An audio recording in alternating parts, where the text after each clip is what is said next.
วันนี้ก็จะมาแนะนำเก็บจุดตกที่คุณผู้ชมหลายๆคนเนี่ยพลาดของดีไปค่อนข้างเยอะไม่ว่าจะเป็นตัวละครฟรีๆที่สามารถรับได้เป็น10ตัว20ตัวคุณผู้ชมหลายๆคนไม่รู้ทริกก็พลาดกันไปเหมือนกันหรือจะเป็นในส่วนของการใช้เพชรใช้ทรัพยากรเนี่ยหลายๆคนนะครับก็ใช้ไม่เป็นไอดีไม่ยอมเติบโตวันนี้ผมจะพาคุณผู้ชมเนี่ยมาดูจุดเก็บตกที่สำคัญที่หลายๆคนนั้นยังพลาดกันอยู่ ถ้าคุณผู้ชมปรับส่วนนี้ได้ ID คุณผู้ชมเติบโตแน่นอนถึงแม้จะเติมน้อยก็ตามสำหรับคุณผู้ชมที่กำลังมองหาร้านรับเติมเกมราคาถูกปลอดภัยไม่รีฟันเปิดบริการตลอด24ชั่วโมงเติมถูกเติมไวผมขอแนะนำร้านจอนชาวไร่เลยนะครับในวันนี้เดี๋ยวผมเนี่ยจะพาคุณผู้ชมไปเก็บตกในส่วนของจุดต่างๆที่คุณผู้ชมนั้นพลาดกันหรือเข้าข้อมูลไม่ถึงในจุดนั้นน่ะ ในคลิปนี้ก็จะพาคุณผู้ชมไปแก้ไขกันให้ถูกต้อง มันจะได้แบบว่าเติบโต ID ค่อนข้างสูง อย่างในระบบตัวแรกก็จะเป็นระบบอัญเชิญ ในระบบอัญเชิญที่อธิษฐานเนี่ยหลายๆคนยังทำในตู้เนี้ยเสียหายแล้วก็ผิดกันอยู่ จะแนะนำคุณผู้ชมว่าถ้าคุณผู้ชมไม่ได้รีบเนี่ยไปดูตรงส่วนอธิษฐานฮีโร่ก่อนตัวละครเนี่ยเราจะเลือกเป็นตัวธรรมดาแบบว่าเฮ้ยตรงสายเราดีไหมพี่ คือถ้าไม่รีบเนี่ยคุณผู้ชมกดไปเลยตัวระดับ EX นะครับพอแต้มถึง200แต้มเนี่ยหรือเกือบจะถึง200แต้มให้คุณผู้ชมมากดในตอนนั้นดีกว่าสมมติว่าคุณผู้ชมจะปั้นตัวของตะเกียงหรือเซราซาร์เนี่ยก็ดองแต้มไว้อยู่ที่เกือบ200แต้มพอมันใกล้จะถึงให้มากดตะเกียงนะครับหรือเซราซาร์เนี่ยได้เลยทีเนี้ยคุณผู้ชมจะได้ละ4ตัวแต่ในระหว่างที่ผมให้ดองเนี่ยเพราะว่า ในตอนที่เราสะสมแต้มจนเกือบจะไปถึง200ตอนที่เราสุ่มไปเรื่อยๆเนี่ยมันมีโอกาสที่จะออกนะครับตะเกียงเซราซาร์หรือจะเป็นตัวอะไรก็ช่างดีๆเนี่ยมันมีจะออกมาตรงนี้และเวลามันออกมาแล้วหลายๆคนก็คิดว่าถ้าสมมุติว่าตัว SSR บวกออกแบบเนี้ยเราแลกไปอธิษฐานหายไหมพี่ไม่หายนะครับไม่หายเข้าใจไว้ใหม่เลยว่าแต้มอธิษฐานตรงนี้จะไม่หายคุณสามารถแลกได้ตลอดเลยทุกตัวที่มันออก และมันสามารถแลกได้จริงๆ อย่างในตัวผมเนี่ยผมก็แลกทุกตัวที่ออกแบบนี้นะครับถ้ามันไม่ใช่ตัวของพวกตัวซิกฟิตนะครับหรือจะเป็นตัวของโอเบโรนี่อะไรแบบเนี้ยผมแลกหมดเลยนะครับทุกตัวเอาพี่แล้วพี่เอาตัวไหนมาทำการแลกทั้งหนาจุดนี้แหละคือจุดที่คุณผู้ชมนั้นผิดพลาดกันส่วนใหญ่เลยตรงที่ว่าคุณผู้ชมจะหาตัวที่คุณผู้ชมคิดว่าคุณผู้ชมไม่ได้ใช้เนี่ยระดับตัว SSR เนี่ยเอามาทำการแลก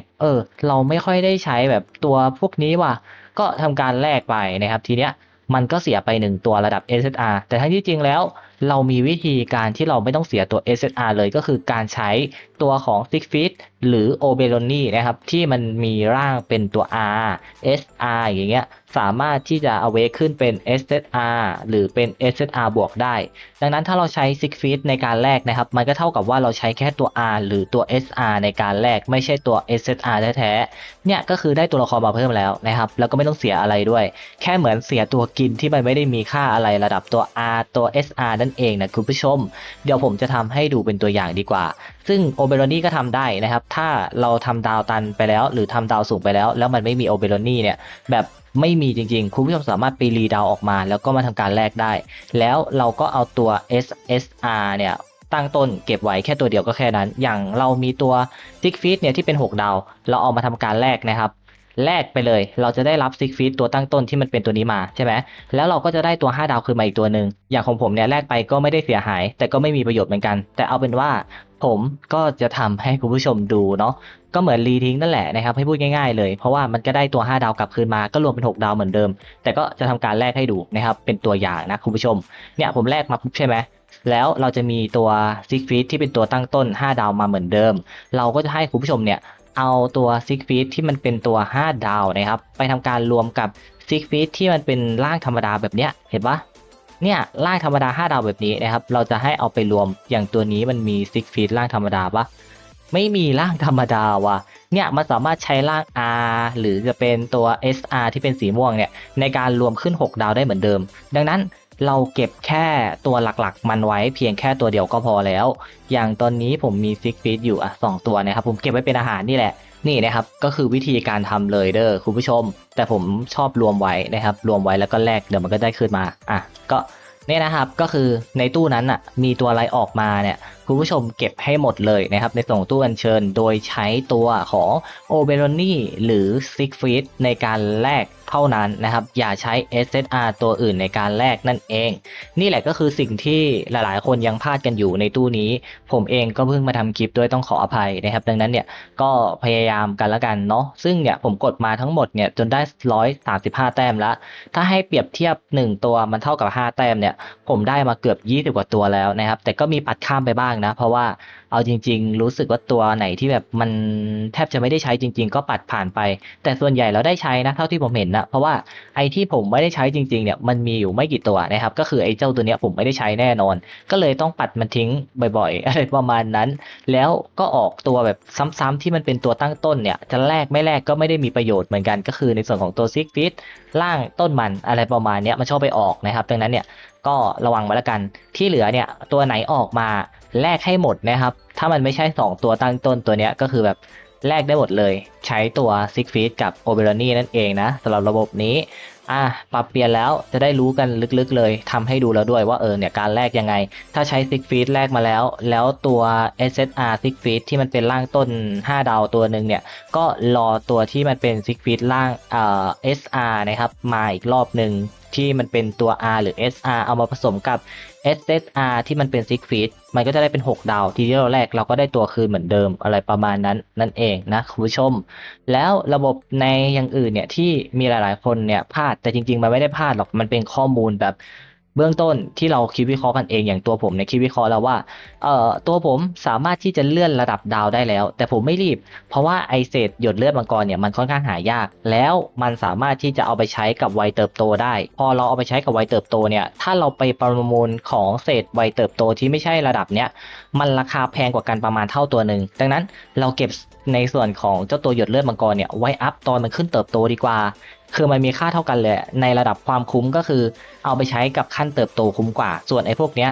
ก็ต้องหาไปเรื่อยๆทีละเล็กทีละน้อยนั่นแหละนะครับจะใช้เจ้าตัวเนี้ยมันเร่งได้ก็จริงแต่พอไปถึงขั้นเติบโตแล้วอ่ะเราจะต้องไปเสียเงินซื้อเพชรประมูลเจ้าตัวมังกรในขั้นเติบโตที่ค่อนข้างแพงนะครับอย่างเซิร์ฟผมมันมีปะไม่มีว่ะมันอยู่ที่ประมาณเท่าไหร่เริ่มต้น3,600ป่ะนั่นแหละนะครับเราก็จะโดนกันหนักหรืออาจจะบิดประมูลกันเลยอยู่ที่5,600แบบเนี้ยมันแพงนะครับมันใช้แทนที่เป็นตัวของสีม่วงได้หรือจะปล่อยเติบโตที่เป็นระดับสีส้มสีทองได้นั่นเองเนาะดังนั้นเราไปใช้กับขั้นเติบโตนั้นจะได้ดีที่สุดนั่นเองแล้วก็ส่วนต่อมาเนี่ยในเรื่องของตัวสลามนะครับที่คุณผู้ชมเนี่ยอาจจะเอาไปใช้กับตัวนู้นตัวนี้ทีนึงซึ่งผมจะบอกเลยว่าตัวสลามเนี่ยคุณผู้ชมเก็บไว้ให้ดีนะครับเอาไว้ยัดกับพวกตัวดาเมจนั้นจะคุ้มค่าที่สุดอย่างของผมเองเนี่ยก็คือแบบสลามเยอะมากนะครับนี่เห็นไหม4 ตัวพอชิงหลงมาเป็นไงแน่นอนว่าชิงหลงผมเนี่ยได้ฟรีๆละ4 ตัวแล้วมันมีจากการหาส่วนไหนบ้างสลามแน่นอนว่ามันหาได้แค่ช่วงเดียวพอหลังๆไปมันไม่ได้หาง่ายแบบเริ่มต้นอันนี้คุณผู้ชมเข้าใจใหม่ว่าสลามมันสามารถหาได้เรื่อยๆแหละไม่ใช่แบบนั้นนะครับหลังๆไปหายากกว่าเดิมเยอะก็คือเราสามารถซื้อรายเดือนแค่ตัวเดียวแค่จุดเดียวเท่านั้นที่เราจะสามารถซื้อได้ใช้หมดแล้วคือหมดเลยแล้วก็จะมีในส่วนของกิจกรรมที่ทำจบแล้วจบเลยไม่มีหาใหม่ก็จะเป็นในส่วนของกิจกรรมศึกสลามนะครับตรงนี้นั่นเองเนี่ยมีศึกสลามตรงนี้มันก็จะมีให้เราทำกิจกรรมตีสลามแล้วก็ได้ตัวของสลามที่เป็น SSR มาก็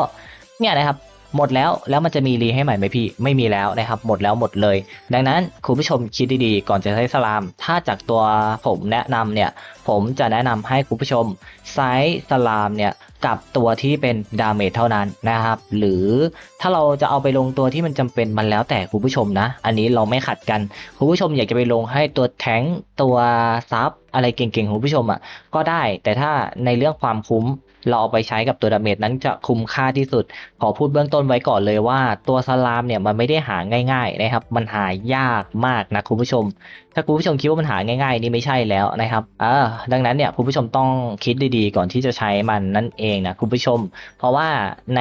ตัวผมเองก็ใช้ไปค่อนข้างน้อยแล้วทีเนี้ยเวลาคุณผู้ชมใช้สลามหมดแล้วมันสามารถหาเพิ่มได้ไหมพี่ก็แน่นอนว่าถ้ามันหมดจากกิจกรรมพวกนั้นแล้วคุณผู้ชมก็จะได้แค่เดือนละ1 ตัวเท่านั้นนะครับเดือนละ1 ตัวจากร้านค้าที่ผมพาไปดูนั่นแหละ มันจะใช้ก็ใช้ได้นะครับแต่ว่าผมแค่แนะนำว่าให้ใช้กับตัวดาเมจเท่านั้นนั่นเองเนี่ยมันจะได้แบบเติบโตด้วยเพราะว่าเดี๋ยวผมใช้เพชรกับตู้มันเป็นแสนๆเนี่ยผมก็ไม่ได้จะหาเพชรได้ง่ายๆแล้วก็ทุกวันเนี่ยถ้าจะบอกว่าหาเพชรยังไงดีพี่ให้ได้เยอะๆหลังจากเลทเนี่ยคือผมพูดได้เต็มปากว่ามันไม่ใช่แบบเริ่มต้นไอของเพชรที่ผมได้มาเนี่ยจะให้หาต่อวันยังยากเลยที่ได้มาเนี่ยคือมาจากการดันด่านเริ่มต้นเท่านั้น จะมาบอกว่าตอนนี้จะหาได้เยอะมันไม่ใช่แล้วนะครับผมเองก็ไม่ได้แนะนำวิธีการหาเพราะว่ามันไม่ใช่ต่อวันที่ผมหาผมใช้แล้วก็แบบไอหาต่อวันมีอยู่นิดเดียวเองที่เหลือเนี่ยมันคือการดองทีเนี้ยเราก็ต้องไปผ่านด่านอะไรต่อเรื่อยๆเพื่อทำการรับเพชรต่ออะไรแบบนี้นั่นเองทีนี้ถ้าเราเป็นสายเติมน้อยๆเนี่ยเราก็จะต้องใช้เพชรแบบรู้วิธีเลยซึ่งผมมีตัวสลามเยอะละเดี๋ยวผมอาจจะใช้เพชรจากตู้ของชิงหลงเนี่ย สัก100,000นะครับเพื่อหาตัวตั้งต้นมาเอามารวมกับสลามนั่นเองแล้วก็เหลือเพชรไว้บ้างเผื่อจะมีตัวใหม่ๆมาจะได้เอาไปทำได้เนี่ยนะครับก็จะเป็นประมาณนี้แหละอันนี้ก็คือจุดที่คนพลาดกันส่วนใหญ่เลยในการปั้นตัวละครเนี่ยผมแนะนำไปหมดละสำหรับคลิปนี้ก็คงไม่มีอะไรแล้วก็คงจะต้องขอตัวลาไปก่อนสวัสดีครับ